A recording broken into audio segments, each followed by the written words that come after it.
Islamic scholar हैं और हमारे साथ थोड़ी देर में विक्रमादित्य जी भी हमारे साथ जुड़ेंगे। आचार्य शैलेश तिवारी जी हमें स्टूडियो में ज्वाइन कर चुके हैं। बाकी मेहमान भी आपको नजर आ जाएंगे थोड़ी देर में स्क्रीन पर। मैं शुरुआत कर रहा हूं हाजी खान जी आप ही से। अब तो हाईकोर्ट ने भी कह दिया इमारत को कोई नुकसान नहीं होगा, न्याय के लिए जरूरी है सर्वे हो जाए, हो जाने दीजिए। देखिए सर्वे होगा क्योंकि सुप्रीम कोर्ट का आदेश है, हाई कोर्ट का आदेश है। अब सुप्रीम कोर्ट में अंजुमन कमेटी जो है इंतजामिया कमेटी वो जा रही है और हिंदू पक्ष भी जा रहे हैं। इसको सबसे पहले मैं ये कहूँगा कि मस्जिद कमेटी और श्रृंगार गोरी कमेटी के जो हिंदू भाई हैं वो दो पक्ष है। इसको हिंदू मुसलमान मत करो मेरे भाइयों। देश के अंदर ये दो समुदाय के एक इलाके की एक कमेटी है मस्जिद और एक हिंदू कमेटी है, उसके बीच का विवाद है और दोनों पार्टियों को ये अधिकार है कि वो कोर्ट में अपनी बात रखें।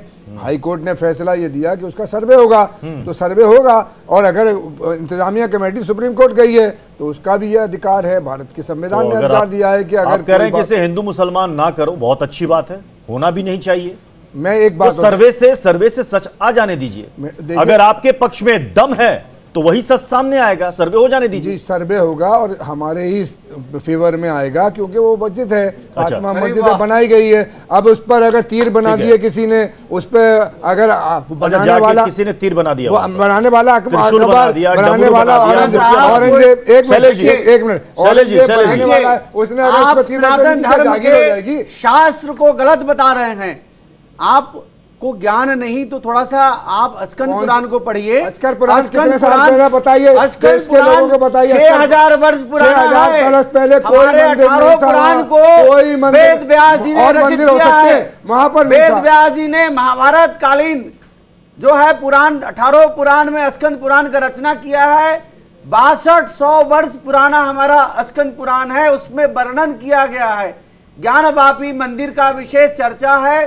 काशी खंड में अस्कंद पुराण को जब आप पढ़ेंगे तो उसमें केदार खंड भी है, उसमें काशी खंड भी है और 12 ज्योतिर्लिंग में सभी ज्योतिर्लिंगों का अपना अपना खंड है। उसके अलावा पूजा पत्ती भी है। तो मैं आज देखिए आपके ज्ञान के हाई कोर्ट के एतबार से होगा, लेकिन ऐतिहासिक कोई तथ्य नहीं है। मैं हाई कोर्ट के जिस तरह के एतबार से एएसआई सर्वे को फातिमा मस्जिद बनाई सरजी नवाबों ने, उसके बाद अकबर ने डेवलप किया, उसके बाद औरंगजेब ने डेवलप किया। ऐसा कोई विजय शंखनाद करता हूं कि हमें विजय प्राप्त हुआ है।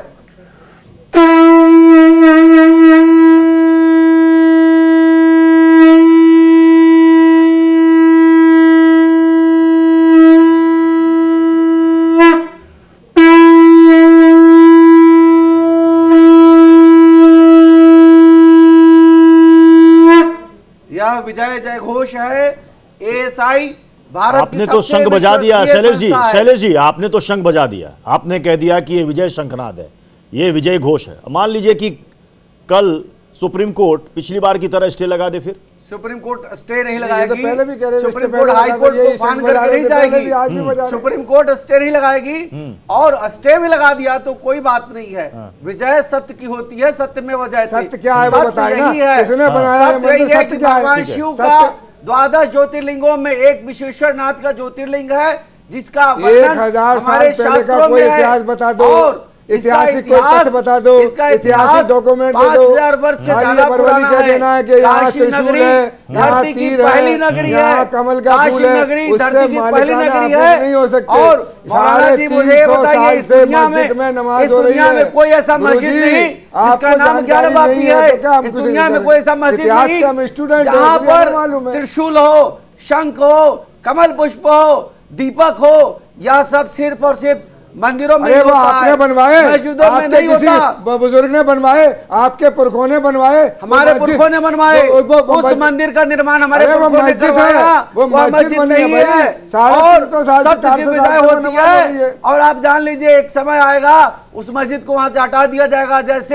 जैसे राम मंदिर अयोध्या पूरी तरह से भव्य और दिव्य बन रहा है, ठीक उसी प्रकार काशी का विश्वनाथ मंदिर भव्य और दिव्य होगा। मैं सैयद जवाद आपके पास आऊंगा, लेकिन उससे पहले चूंकि हाजी खान साहब ने एक जिक्र कर दिया कि इतिहास में कहीं जिक्र है क्या, मासिर आलमगिरी उसमें तो जिक्र है ना भाई। औरंगजेब के समकालीन औरंगजेब का दरबारी मुस्तैद खान उन्होंने लिखा ये फारसी में लिखा। उसकी ओरिजिनल पांडुलिपि जो है वो एशियाटिक सोसाइटी कोलकाता में पड़ी हुई है।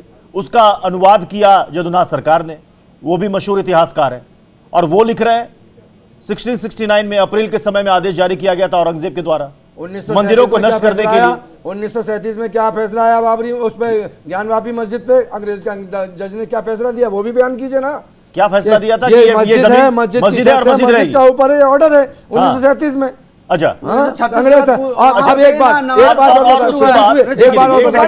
हमारे आजादी के बाद दैनिक जागरण अखबार ने छापा है, निकाल लीजिए आप इसके अंदर, मैंने नहीं छापा, हिंदू राइटर। तो और उसमें इनको एक सेकंड, आप मासिरे आलमगीरी को औरंगजेब के समकालीन दरबारी ने जो लिखा है उसको आप कह रहे हैं कि ये गलत है। कोई ऐतिहासिक वो ऐतिहासिक कोई तथ्य नहीं है, जिसमें वो पेज नंबर 51 और 55 पर लिखते हैं जिलकदा 1079 के 17वें रोज यानी कि 9 अप्रैल 1669 को मजहब के रखवाले बादशाह सलामत औरंगजेब के कानों तक ये बात पहुंची कि तथा मुल्तान और खासकर बनारस में काफिर ब्राह्मण अपने आश्रमों में बच्चों को अपनी झूठी मजहबी किताबों की शिक्षा दे रहे हैं। इस दुष्टपूर्ण ज्ञान को प्राप्त करने के लिए दूर दूर से हिंदू और यहां तक कि मुसलमान के बच्चे भी यहां पर पहुंच रहे हैं। इसलिए मजहब के रखवाले बादशाह औरंगजेब ने इन राज्यों के अपने सूबेदारों को हुक्म जारी किया कि काफिरों के आश्रमों और मंदिरों को पूरी तरह से खत्म कर दे। उन्होंने ये भी कड़ी हिदायत दी कि मूर्ति पूजा वाली सारी शिक्षा को बंद कर दिया जाए। रबीउल अखीर के 15वें रोज यानी 2 सितंबर 1669 को बादशाह औरंगजेब को यह जानकारी दी गई कि उनके हुक्म की तामील के मुताबिक अफसरों ने काशी के विश्वनाथ मंदिर को नष्ट कर दिया। कौन से अधिकारी ने करा नष्ट, उसका नाम बताइए। अब ये देखिए कौन से अधिकारी? नहीं, अरे साहब आप जाकर लाल किले में औरंगजेब बैठता था और प्राचीन मंदिर है लाल किले के सामने, उसे तोड़ा नहीं, वहाँ तोड़ दिया मंदिर। यहाँ बैठा रहा 53 साल हुक्मरानी की, चीख करके बोल रही है लाल किले में दिल्ली के, और प्राचीन मंदिर सामने था, उसे नहीं तोड़ा, वहाँ तोड़ दिया। चिक करके बोल रही है। कुतर्क का कोई आंसर नहीं है, कुतर्क का कोई अस्तित्व नहीं है। तर्क से आइए, शास्त्र से आइए, इतिहास से आइए। उसने जो है देखिए आपके कृष्ण मंदिर को मैं बहुत ज्यादा देखिए वस्त्र दिए, सोने के मासिरे आलमगीरी पहने जाते हैं। मासिरे आलमगीरी आप कह रहे हैं कि बकवास है, उसको हम नहीं मानते, वो इतिहास है ही नहीं। फाहियान चीनी यात्री 4वीं शताब्दी वहां पर जब आते हैं तो कहते हैं काशी यात्रा का वर्णन करते हैं, आदि विश्वेश्वर मंदिर का जिक्र करते हैं। मंदिर तो था ना? नहीं था। अरे सब गलत। किसने बनाया? शर्म कीजिए हाजी खान साहब, कोई बात नहीं, सैयद जवाब ने बनाया। कौन से मान कर रहे हैं? यह दुखदाई है। जो खेल भारतीय जनता पार्टी खेलना चाह रही है और वो जो यह पार्टी का कोई यह मैटर ही नहीं है। यह भारत के 100 करोड़ सनातनियों का और विश्व में रहने वाले 120 करोड़ सनातनियों का महत्व है और उसका मुद्दा है। यह राजनीतिक मुद्दा है ही नहीं। में पूजा ही नहीं है। एक खुदा की तसब्बुर है, एक अल्लाह का तसब्बुर है सनातन मत में। आप देश में मूर्ति पूजा करा रहे हैं, गलत कर रहे हैं। वाराणसी में अपने सहयोगी के पास जाना चाहूंगा, सुरभि के पास जा रहा हूं। मैं आ रहा हूं बस, क्योंकि सहयोगी हमारी वहां पर खड़ी है, सुबह से आज लगातार रिपोर्टिंग कर रही हैं। मुझे मालूम है कि सुबह से वो भी खास तौर पर बनारस की गर्मी में रिपोर्टिंग करना क्या होता है। सुरभि, जब ये फैसला आया उसके बाद वहां पर खुशी का आलम हिंदू पक्ष में तो होगा, क्या मन में जरा भी शंका है कि सुप्रीम कोर्ट पहुंच गया है मुस्लिम पक्ष तो कहीं स्टे ना लग जाए?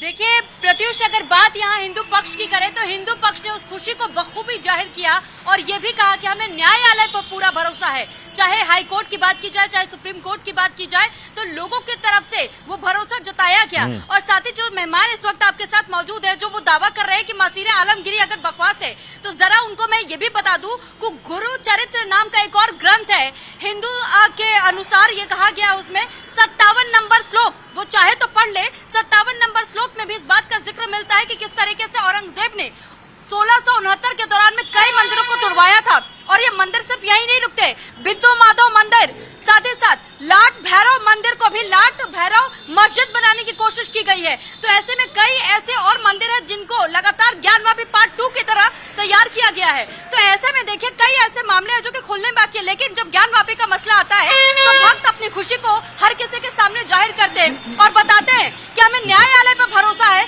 और मुस्लिम पक्ष से वो बार बार अपील कर रहे हैं कि जो ऐतिहासिक भूल आपसे हुई है, आप समाधान निकालिए। जी ठीक है, धन्यवाद सुरभि, धन्यवाद।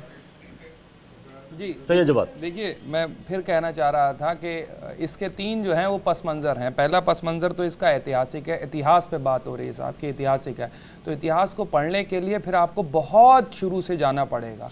सिर्फ भारत के अंदर सनातनों का इतिहास नहीं, यहाँ पे बुद्धिस्ट का भी इतिहास है, और बुद्धिस्ट के इतिहास के अंदर क्या क्या लिखा हुआ पुष्यमित्रा शुंग के बारे में, कितने बौद्ध मंदिर तोड़े गए। सर आप बोलिए, आप अपने बारे में आप मैं बोलूं, आप बोलने दीजिए, नहीं बोलने दीजिए। तो वो भी इतिहास उठा करके देखिएगा जा करके कि कितने जो है हिंदू मंदिर तोड़ करके जो है बुद्ध मंदिर तोड़ करके हिंदू मंदिर बनाए गए। फिर जैनियों का भी इतिहास है। अगर आप आस्था की बुनियाद पे चलाना चाह रहे हैं और आस्था की बात करना चाह रहे हैं तो फिर देश में तो सभी की आस्था है। आप कह रहे हैं कि आस्था की बुनियाद पे जो है वो हमारी 100 करोड़ लोगों की आस्था की बुनियाद, अरे जैसी आपकी आस्था है वैसी सबकी आस्था है। यहाँ पे अल्पसंख्यकों की भी आस्था है, मुसलमानों की है, क्रिश्चियन की है, बौद्ध की है, सिखों की है, सभी की आस्था का। लेकिन अब इसमें थोड़ा सा ट्विस्ट वाला आपको थोड़ा सा एंगल दिखाता हूं, इसके पीछे की राजनीति दिखाता हूं। कुछ वक्त पहले आपको पता होगा कि बीजेपी की बहुत से प्रवक्ता जो हैं वो अचानक से ज्ञानवापी के मुद्दे पे आना छोड़ दिया था। अचानक से क्या हुआ, मणिपुर के बाद, महंगाई के बाद और तमाम ऐसे मुद्दों के बाद अचानक से इस मुद्दे को फिर से जो है चुना हुआ एक मुख्यमंत्री हवा देता है। पहले तो ये कहा जा रहा था कि नहीं, भारतीय जनता पार्टी के इससे कोई लेना देना नहीं। आप ही के चैनल पे बड़े बड़े लोगों ने कहा कि इससे भारतीय जनता पार्टी का कोई लेना देना नहीं। मैं बार बार कहता था पर्दे के पीछे से खेल जो है वो भारतीय जनता पार्टी रच रही है। जैसे ही हिंदी पट्टी के अंदर चुनाव आएगा, सुन लीजिए, कोर्ट का आदेश है तो एक संवैधानिक लड़ाई लड़ी जा रही है। ठीक है। इसमें अगर पक्षधर भारतीय जनता पार्टी होता तो मानता, वो तो है नहीं, लेकिन भारतीय जनता पार्टी के लोग कूदने लगे, अचानक से गायब हो गए थे बीच में, कहने नहीं हमारा कोई, लेकिन अचानक से भारतीय जनता पार्टी क्रेडिट लेने लगी। उसका रीजन क्या है?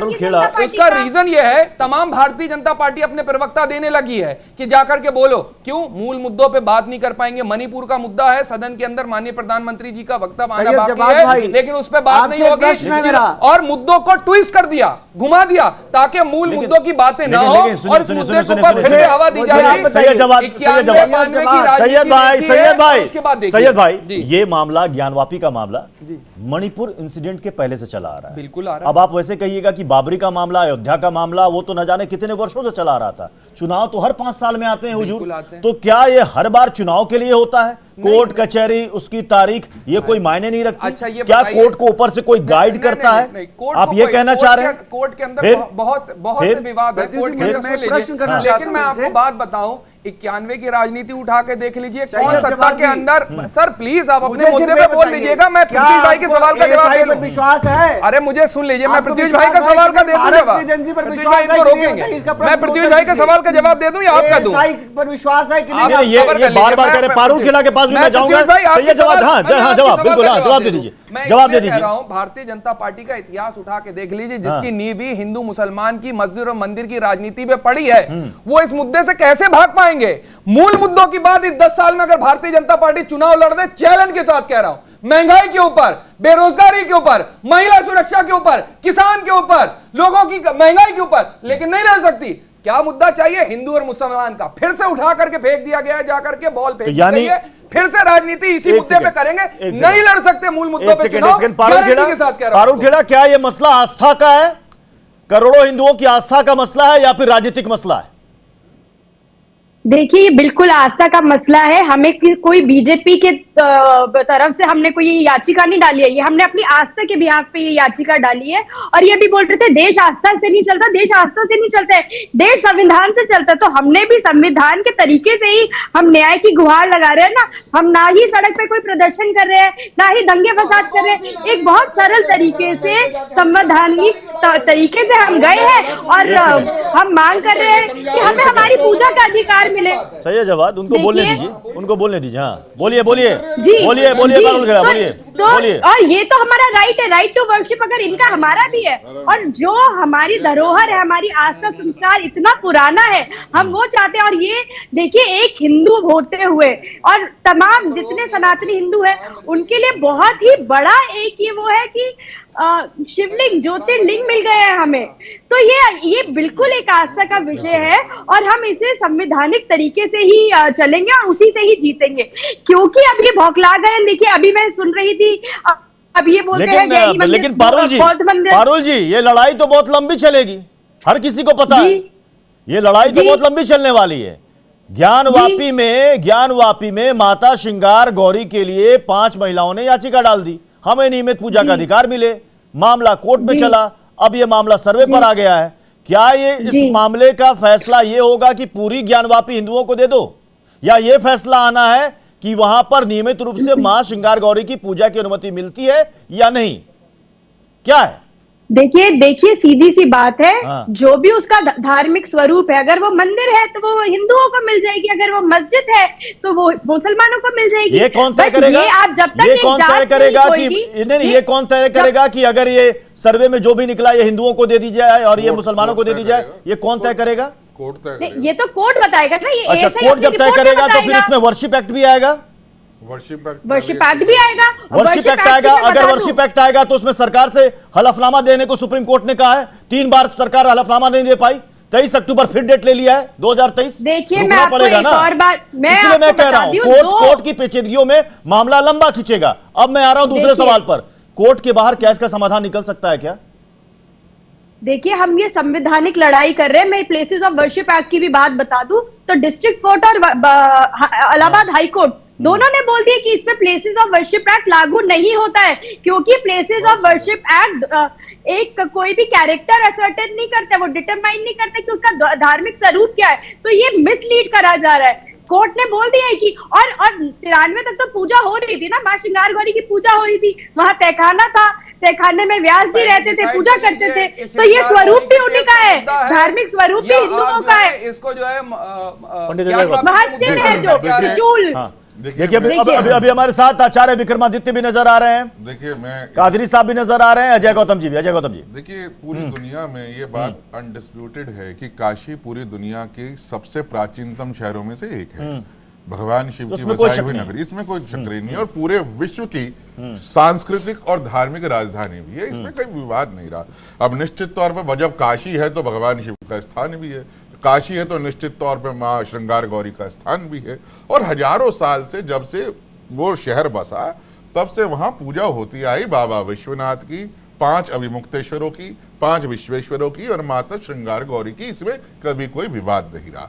उसके बावजूद जब कुछ समय ऐसा आया जब मंदिरों को तोड़ा गया और उनका स्वरूप बदल के जो है उस पर गैर कानूनी स्ट्रक्चर्स बना दिए गए, वो भी एक समय आया। लेकिन हिंदुओं ने कभी भी अपने पूजनीय स्थानों पे कभी भी पूजा करना नहीं छोड़ा। चाहे वो मथुरा की बात ले लीजिए, चाहे काशी ले लीजिए, अयोध्या ले लीजिए, हिंदुओं को चाहे रेलिंग के बाहर से पूजा करने का अधिकार था वो तब भी करते रहे, और चाहे वो सीता की रसोई से था तब भी करते रहे, और काशी में पश्चिमी दीवार का था वैसे ही करते रहे। मैं बनारस का में रहा हूँ, बनारस में आज भी ये रिवाज है, जब में घर में शादी होती है, नहीं बहू जब घर में आती है पहले माँ गंगा के यहाँ लेके जाते हैं, फिर श्रृंगार गौरी का आशीर्वाद लेने जाते हैं। वो वहाँ का मजहब है, वहाँ की संस्कृति है, वहाँ का धर्म है, संस्कृति है, कल्चर है, सब कुछ है।